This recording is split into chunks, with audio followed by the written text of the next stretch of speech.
दरअसल एक एएसपी ने दो सिपाही और एक दरोगा की ड्यूटी लगाई हुई थी। तुम्हें डीएसपी के साथ रहना है, बिल्कुल साय की तरह। जैसा उन्हें आदेश मिला था ठीक वैसे ही वो डीएसपी के साथ साय की तरह लग जाते हैं। अब डीएसपी साहब कहीं भी जाए, चाहे वो खाएं पिए लेटे बैठे उठे कुछ भी करें, वो दोनों सिपाही और दरोगा बिल्कुल हर वक्त हर समय उनके साथ थे। इसी बीच में सीओ साहब अचानक से उठते हैं। उठने के बाद चलते हैं, दो सिपाही जो लगे हुए थे ड्यूटी में उनके पीछे पीछे चल देते हैं। डीएसपी को गुस्सा आ जाता है। वो कहते हैं कि भाई मैं टॉयलेट में जा रहा हूँ, क्या मुझे टॉयलेट करने की भी अनुमति नहीं है? कहते हैं कि साहब कोई बात नहीं है, हम बाहर खड़े हो जाएंगे, लेकिन एक बात का ध्यान रखना, दरवाजा बंद मत करना, ताकि आप दिखते रहने चाहिए। वो डीएसपी टॉयलेट करने तो चला जाता है, लेकिन जब दोनों सिपाही उसे लगातार नजर बंद कर रखे हुए थे तो वो बहुत ज्यादा परेशान हो जाते हैं।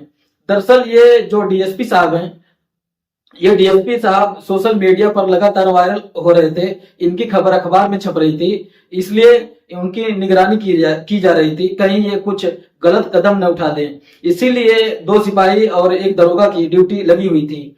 दरअसल आज की कहानी डीएसपी साहब की जो मैं सुनाने जा रहा हूँ, इस कहानी को सुनने के बाद डीएसपी साहब के तरस भी आएगा, साथ भी हंसी भी आएगा।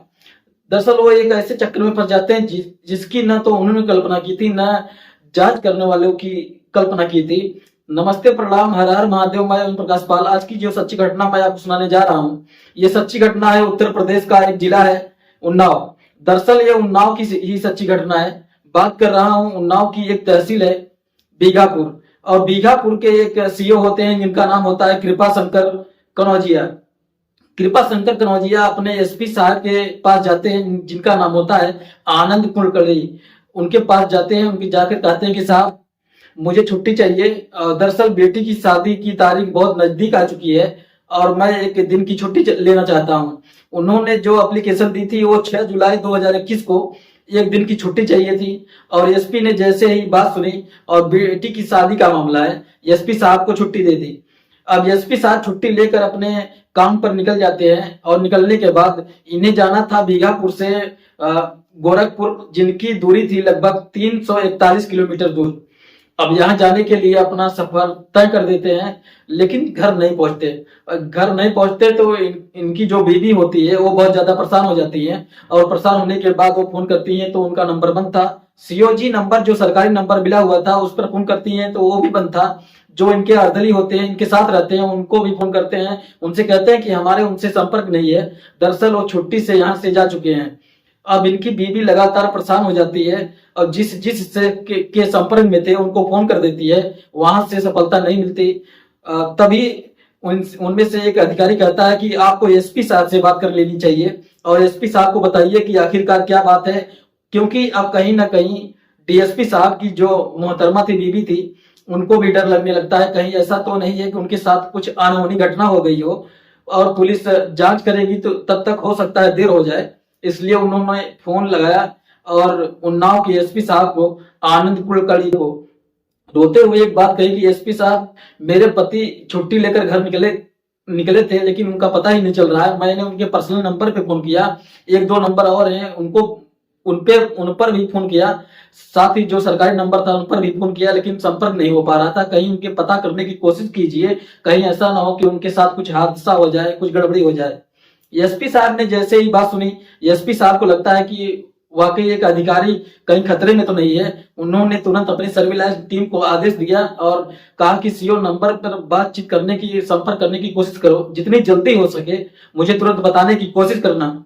जैसे ही सर्विस लाइन टीम को ये बात सुनने को मिलती है, सर्विस लाइन टीम ने एसपी साहब के आदेश को सर माथे से लिया और उसके बाद अपना काम करना शुरू कर दिया। काम करना जब शुरू कर दिया तो इनका नंबर जो लोकेशन लगाई जाती है, इनका जो सीडीआर देखने की कोशिश की जा रही थी। सबसे पहले सीडीआर निकलने में वक्त लगता है, लेकिन लोकेशन निकलने में आसानी हो जाती है, वो कम से कम समय में निकल जाता है। आखिरकार इनका लोकेशन आ जाता है, और लोकेशन आती है कानपुर का एक गंगा पार एक इलाका है, वहां पर माल रोड है, और माल रोड के पास में उनकी आखिरी लोकेशन पाई जाती है। और जिस बीघापुर से उस जगह की बात करें तो लगभग 44 किलोमीटर की दूरी है, 1 घंटे का भी रास्ता नहीं है। पुलिस वाले ने, क्योंकि एसपी साहब का आदेश था, इसलिए उस ढिलाई नहीं कर सकते थे, सीधा उस जगह पहुंच जाते हैं माल रोड। और माल रोड जाने के बाद उस जगह की तलाश करते हैं। आखिरकार लोकेशन कहाँ पड़ती है, और आखिरी लोकेशन होती है एक होटल होता है मंदाकिनी, और मंदाकिनी होटल के पास जाकर जो मोबाइल था वो स्विच ऑफ हो जाता है। और इसके बाद ये रिसेप्शन पर पहुंचते हैं। रिसेप्शन पर जाने के बाद पूछते हैं यहाँ पर कोई एक कृपा शंकर नाम से कोई व्यक्ति यहाँ पर रुका हुआ है। तो होटल मालिक कहते हैं कि हाँ साहब बिल्कुल रुका हुआ है। जैसे ही रात ज्यादा हो चुकी थी, जब रात ज्यादा हो चुकी है तो ये जो भी जांच करने वाले सर्विस लाइन्स की टीम होते हैं उसी कमरे में जाती है जिस कमरे में ये अधिकारी रुके हुए थे। अब वहां जाने के बाद दरवाजा खटखटाया जाता है। अब अचानक से ही सीओ साहब का दरवाजा जब खटखटाया गया तो अंदर से सीओ साहब निकल कर आते हैं और पूछते हैं कि क्या बात है, क्यों यहाँ पर आए हो। वो कहते हैं कि साहब हमें एसपी साहब ने आदेश दिया था, दरअसल आपके सभी नंबर बंद है, आपकी पत्नी बहुत ज्यादा परेशान हो रही थी और जांच करने के आदेश मिले थे। जैसे ही टीम थी जांच करने के लिए गई थी, उनकी नजर पहुंचती है एक महिला पर, और महिला पर नजर पहुंचती है तो वो उधर परेशान हो जाती है, कौन महिला है, बीवी परेशान हो रही है और ये पता नहीं किसके साथ है। तुरंत वो टीम वहां से हटती है और हटने के बाद रिसेप्शन पे आती है, और रिसेप्शन पर आने के बाद जांच पड़ताल करती है। सीसीटीवी कैमरे को देखा जाता है, साथ में रजिस्टर को भी देखा जाता है। जब रजिस्टर देखा जाता है एक नाम सामने आता है, उस टीम की और थोड़ी आंखें खुलती है और सोचने पर मजबूर होते हैं ये महिला यहाँ क्या कर रही है। दरअसल बीघापुर तहसील का एक थाना होता है, उसी थाने में तैनात एक महिला सिपाही होती है, देखने में अच्छी खासी खूबसूरत होती है। वो महिला सिपाही सीसीटीवी कैमरे में कैद हो जाती हैं। 3:48 और 6 जुलाई 2021 की तारीख होती है। उन्होंने उतनी फुटेज उस सीसीटीवी कैमरे में से निकलवाते हैं और निकलवाने के बाद अपने मोबाइल में अपलोड कर लेते हैं। अपलोड करने के बाद एसपी साहब को ये जानकारी दे देते हैं। जैसे ही एसपी साहब को जानकारी दे दी जाती है, एसपी साहब ने परेशान हो जाते हैं कि छुट्टी ली गई थी बेटी की शादी की तैयारी के लिए और ये मना रहे हैं रंगललियां। और इससे ज्यादा हैरान करने वाली बात तो ये थी, टीम अंदर जाती जरूर है होटल के अंदर, और जब पता किया जाता है कि यहाँ जाते कब हैं तो अगले दिन यानी कि 7 जुलाई 2021 की सुबह यहाँ से निकलते हैं। अब ये बात और अधिकारियों को ज्यादा खराब लगती है।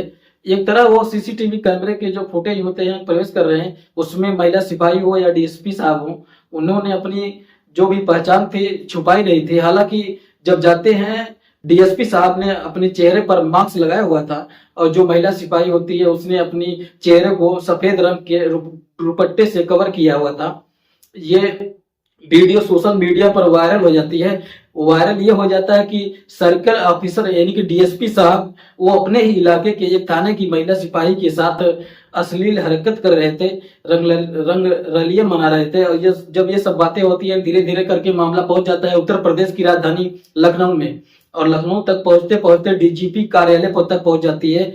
और वहीं से आदेश होते हैं कि इनके खिलाफ जो भी मामला है इसकी जांच पड़ताल करिए। और जांच पड़ताल करने के बाद जो एसपी साहब हैं, एएसपी होती हैं शशि शेखर सिंह, उनको मामलों की जांच देते हैं और जांच में सत्यता पाई जाती है। सत्यता पाई जाने के बाद डीजीपी गृह विभाग के लिए, और गृह विभाग इनको निलंबित कर देता है। अब महिला सिपाही बस वहां से अगले दिन यानी कि ये बात होती है मंगलवार की, बुधवार को अपने ऑफिस पहुंचती है। और ऑफिस पहुंचने के बाद उन्हें लगता है कि शायद ये मामला बहुत ज्यादा वायरल हो रहा है, तभी गुरुवार को अपने एसओ के पास जाती हैं। जाकर कहती हैं कि साहब मुझे 3 दिन की छुट्टी दे दीजिए, मैं अपने घर जाना चाहती हूँ। यानी कि यह बदनामी जब ज्यादा होने लगती है तो वो यहाँ से चले जाती हैं और जाने के बाद अपना काम में लग जाते हैं। और उधर जो डीएसपी साहब होते हैं उनके लगातार बदनामी हो रही थी और बहुत ज्यादा परेशान भी होने लगते हैं। ऐसे स्थिति में एसपी साहब को लगता है कि कहीं न कहीं कोई गलत कदम न उठा दें, इसलिए 2 सिपाही और 1 दरोगा को उनकी सुरक्षा के लिए मुस्तैद कर दिया जाता है और कह दिया गया कि जहां जहां जाए वहां वहां उनके साथ रहना है। ऐसा ना हो कि कोई चूक हो जाए और हमारे हाथ से डीएसपी निकल जाए। अब डीएसपी साहब जहां भी जा रहे थे, चाहे वो खा रहे थे, चाहे पी रहे थे, चाहे टॉयलेट भी जा रहे थे, वो दोनों सिपाहियों और दरोगा उनकी निगरानी कर रहे थे। और निगरानी करते करते ये बात जब धीरे धीरे और पुलिस वाले के माध्यम से दूसरे लोगों तक पहुंचती है तो आके उन्हें और ज्यादा परेशानी होती है। हालांकि वो सस्पेंड हो जाते हैं, उसके बाद फिर बाद में जो भी होता है ये विभागीय मामला है और बहाल भी हो जाता है। लेकिन ये जो इस बीच में मामला हुआ था, ये कोरोना काल का युग चल रहा था, जब लोग एक दूसरे से मिलने के लिए बच रहे थे और इन्हें मौका मिलता है और ये दोनों के महिला सिपाही के साथ अपना काम कर रहे थे। और पुलिस सूत्रों का जो अखबार में एक खबर छपी थी, पुलिस सूत्रों का ये दावा था बिहार की एक महिला दरोगा के साथ शायद इन्हीं डीएसपी साहब अश्लील बातें करते थे, वहां से भी कुछ न कुछ इनके खिलाफ मामला हो जाता है। हालांकि मामला खिलाफ था या नहीं था ये तो खैर एक अखबार में ऐसा लिखा है, लेकिन जो भी उन दिनों हुआ था वो डीएसपी की खबर पूरे उत्तर प्रदेश के में आग की तरह फैल जाती है और लोग सोचने पर मजबूर हो जाते हैं एक अधिकारी आखिरकार अपने ही महिला कांस्टेबल के साथ जो उनकी विभाग से जुड़ी हुई है उसके साथ ऐसा कैसे कर सकते हैं। दोस्तों, इस पूरे घटनाक्रम को सुनाने का उद्देश्य किसी को परेशान करना नहीं, किसी का दिल दुखाना नहीं, बल्कि आपको जागरूक करना है, आपको सचेत करना है। और जहां भी रहें सुरक्षित रहें। जय हिंद, जय भारत।